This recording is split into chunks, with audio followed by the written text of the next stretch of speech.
Going live around the world. Facebook is playing ball immediately today, which is good because we are a little tiny bit late for everybody. We're so sorry, but welcome to another Epic Tales Enhanced. We're really excited about this one. Today, we have for you a wonderful storyteller from Africa who is going to be sharing with you a story. Well, actually, he's going to be sharing with you just a little part of a massive epic story that takes place over many years in Africa. You are going to get just a teeny tiny little part of that, but it's going to be one of the best parts. Not just because it is here, right here at the World Storytelling Cafe for Epic Tales, but also because it's very similar. You may spot some of the ways it is similar to the story that Yanina told last week about Robin Goodfellow. This is a wonderful opportunity for us to see how stories can be a little bit the same between, say, Europe and Africa, but also a little bit different. I wonder if you can spot some of the things that are the same and some of the things that are different in the story. You'll probably also spot a lot of similarities and differences between our two storytellers, Yanina from last week and Sola Story from this week. So without any further ado, we are going to switch over to Sola Story and let him share this wonderful story with you right now. Come in, Sola!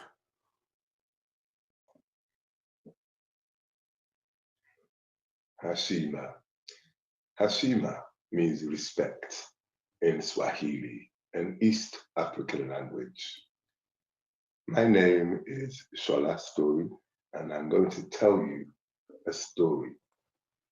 The story I'm going to tell you is an epic, a story, a legend, and it is a story of my Baraka the Moor, also known as the Barakat, and it is set a few hundred years ago in a region of northwestern Africa called Kanem, which currently occupies northern Nigeria, Chad, and Niger.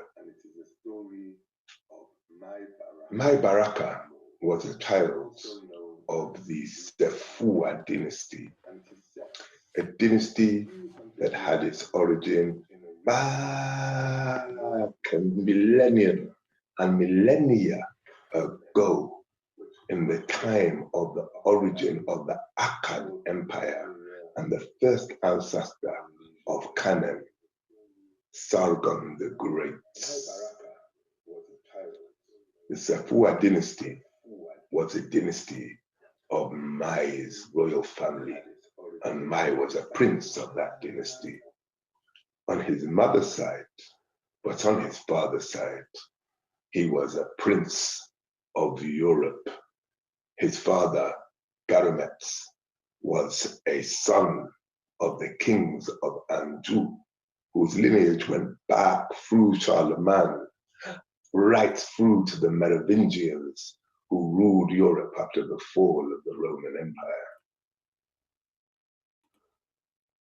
Mai did not know his father, for his father had been faithless with his mother, Belikani, and left her shortly after Mai's birth and went to Europe and had another son, whose name you may know was Parsifal, Parsifal of the Holy Grail legend.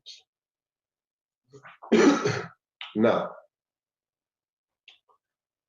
one thing to know about my Baraka, the Moor, is that his origin was said to be mystical on both sides. So I am going to begin my story like this.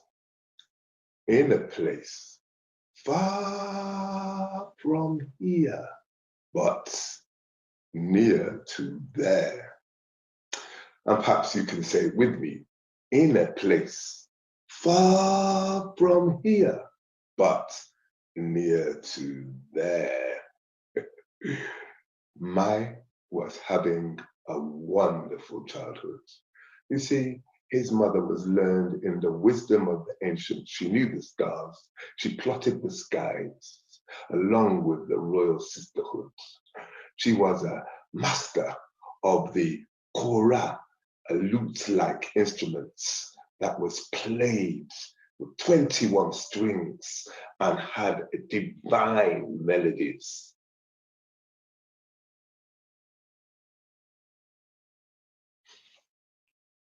Not only that, she understood mathematics, philosophy, and how to meditate, how to be more fully who one was meant to be. And she always said to Mai, whatever you do, remember, compassion is your power. Don't hate. Don't hate. Don't hate. She said, and perhaps you can say it with me, she said, don't hate. Don't hate. Don't hate.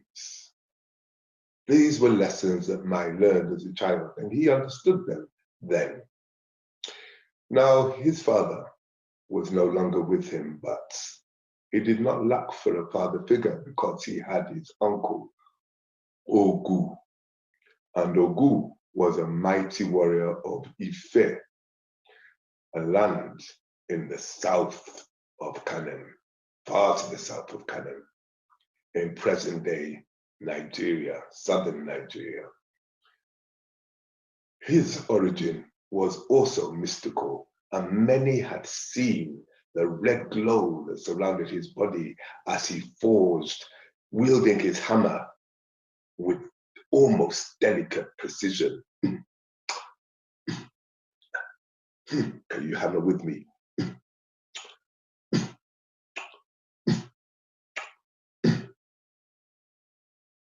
Ogun was a master blacksmith and a master warrior. And he taught Mai how to hunt, how to be silent in the forest, how to track, and also how to do the movements of the Kazimba Ngoma, the dance-like martial art of Kanem.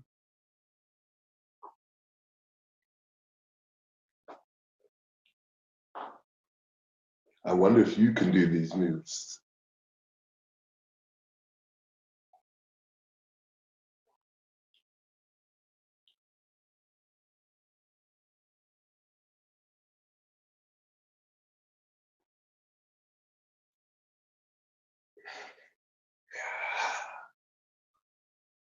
Mai excelled, and his people, his elders, commanded by Ogu, would often ask him to demonstrate techniques to the other boys of his age set.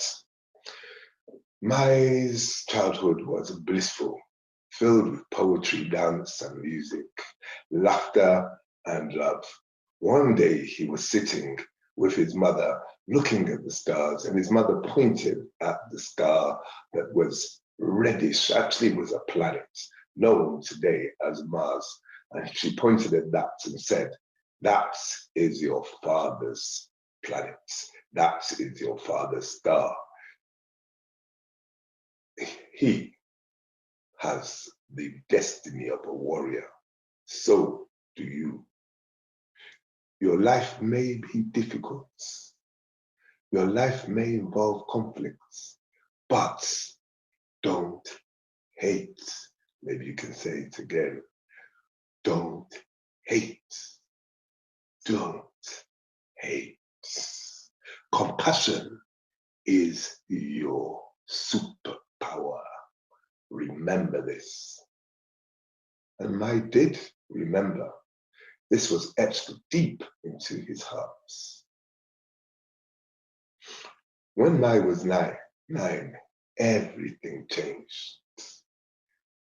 A group of warriors, mercenaries from the borderlands, had been contacted by a traitorous courtier from the Sepuwa palace.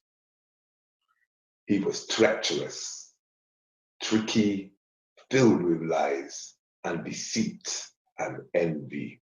And he had decided that he was going to take over everything that the Sepuwa dynasty had. And so he made a compact with a group of mercenaries. He let them in through the Sepuwa walls and into the Sepuwa palace. And mighty was the slaughter that ensued. Despite all of their prowess, the soldiers and warriors of Kanem were defeated and killed, along with Mai's mother. And those who were not killed were carted away into slavery. Mai was one of those flung over the back of a camel and taken to a far-flung outpost of the Ghana Empire. Not the Ghana that is today in West Africa, but a different Ghana, an ancient Ghana that was in Central Africa in those days. And he was taken to an empire, to a mine in that empire to become a fighting slave. On that day, everything in my heart and mind changed to hate. Vengeful feelings occupied his mind, and he began a litany of destruction. He began to say in his mind, kill the tattooed warrior, for it was that tattooed warrior who was responsible for the death of his mother. It was that tattooed warrior with tattoos all over his arms that had struck black lightning bolts from his hands and destroyed warrior limbs on contact. It was that tattooed warrior who Mai remembered insanely chuckling as he stabbed the people that Mai loved.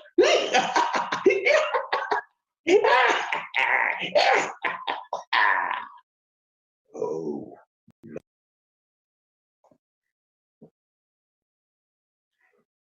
Hashima,